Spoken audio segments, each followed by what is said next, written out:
3.5 milyones pesos nga balor sa shabu ang nasakmi sa masakop sa Talisay City Police kagabi gikan sa 21 anyos nga gihulagway budigero sa illegal nga drugas. Ang report ni Femery Dumabok.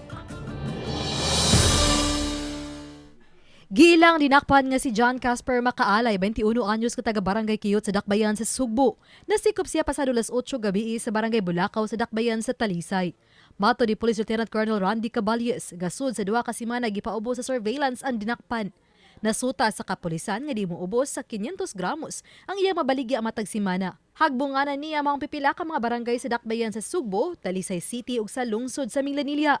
Nasakmit gikan kang Makaalay ang 525 gramos sa gidudahang shabu nga mobalor og 3.5 milyones pesos. Kini siyang subject ma'am, mao gini siya ang hagbunganan kumbaga budiga. Budiga ni siya ang ihang yung nadawat is 1 kilo. Only that nga ihan ang na-dispose ang half sa iyahang item. So mo nang nabilin 525 grams lang.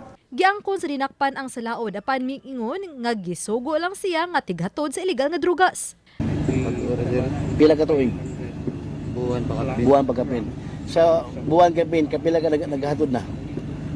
John Casper. Duha pa din. Nangangkon siya nga gikan kini sa kapiniriso sa Cebu City Jail ang usa sa mga kontak. Naan na sila mga kauban.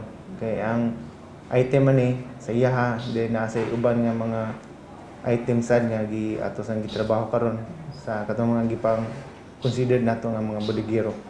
Uban ni Jun Sulon, ako si Femery Dumabok. Balitang Bisdak.